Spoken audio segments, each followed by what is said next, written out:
In rice-growing villages of southern China, the high availability of rodents has always been a direct result of grain management. Piles of straw, makeshift storage sheds, animal feed, and irrigation channels create ideal shelter and food sources. In years of abundant harvest, the pressure increases, more residue, more hiding spots, and faster reproduction. In these communities, for historical and economic reasons, rodents, especially species bred in captivity, such as the so-called bamboo rat, eventually became a secondary source of protein. They emerged as a local alternative during fishing off-seasons or when the price of meat rose sharply. Small-town restaurants in southern provinces even offered dishes featuring this farmed rodent, roasted, stewed, or grilled over open fire. Things changed drastically after the pandemic. Authorities imposed broad bans on the consumption of animals considered potential disease vectors, such as rats and bats, effectively shutting down farming operations that had previously been tolerated and severely restricting the availability of such foods. Today, eating meat from wild rodents in China is illegal. Still, within some agricultural communities, the practice retains cultural roots. As a result, there are occasional reports of this form of cooking persisting in remote villages, far from urban centers and supervision. These cases are not the norm and pose serious health and legal risks, since rodents can carry leptospirosis, salmonella, and other infections, making unsupervised slaughter a significant public health issue.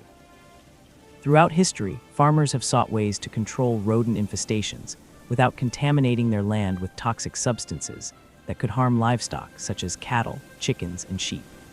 This is where working dogs, particularly terriers, enter the story as an effective form of biological and mechanical pest control.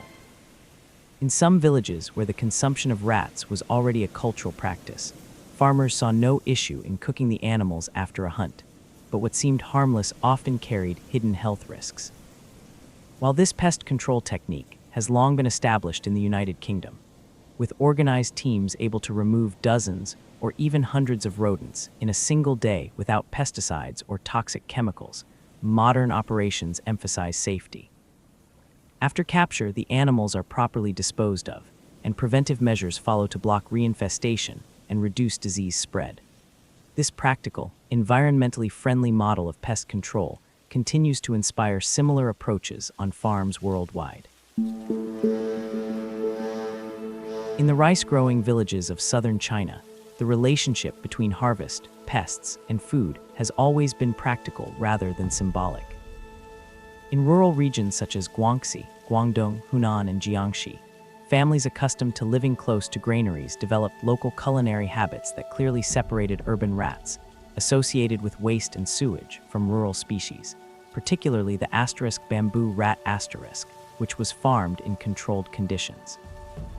In these communities, preparing this rodent was viewed as a way to make use of an available resource, following the rural logic of wasting nothing. When fishing was uncertain, wild game scarce, or the cost of meat too high during off-seasons, the bamboo rat became a source of supplementary protein. Cooking methods varied by district and by household. Some families singed the animal over open flame to remove the skin before cutting it for stews made with basic aromatics like ginger, chili, and garlic. Others preferred low grilling, serving the meat as small bites alongside homemade rice wine during evening gatherings. Locally, the flavor was described as firm and clean when the animal came from rural farms fed with shoots and roots. Acceptance depended more on the animal's origin and quality than on social status. Within the community, this dish carried a sense of hospitality. At small celebrations, it appeared next to home-raised chicken, field greens, and fresh rice, meant to show visitors that the household was self-sufficient and capable. In smaller towns, market stalls specialized in these preparations for regular customers, and cooks repeated recipes passed down by relatives who had worked in the fields. There was also a social element. Small groups of men often hunted at dusk and turned part of their catch into an evening snack. At the same time, discomfort toward this practice was always present among urban populations, due both to hygiene concerns and cultural differences, reinforcing that it was a localized rural habitat, not a widespread national custom. Even before the current prohibitions, this was a regional practice rooted in agricultural life, shaped by proximity to rice fields and the principle of supplementing family protein with whatever the land provided.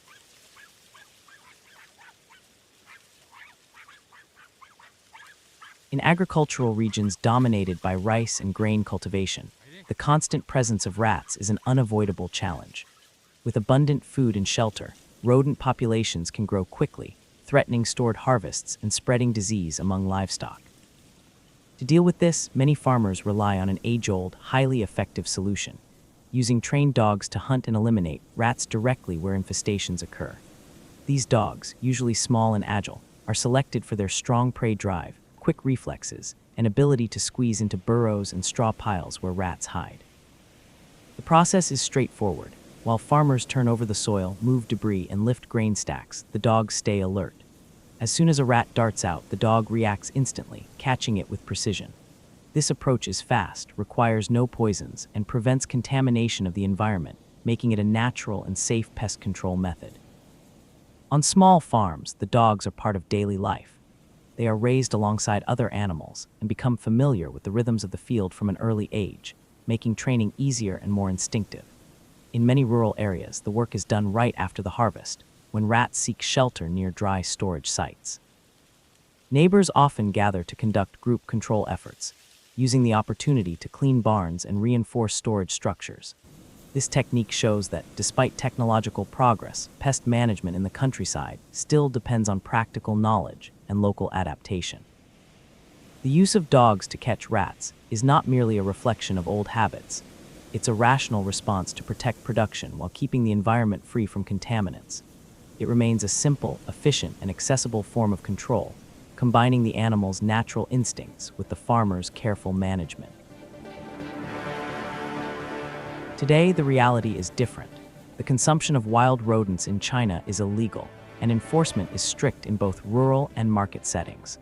What once emerged from necessity and scarcity has now shifted toward a new priority: hygiene, food safety, and disease prevention.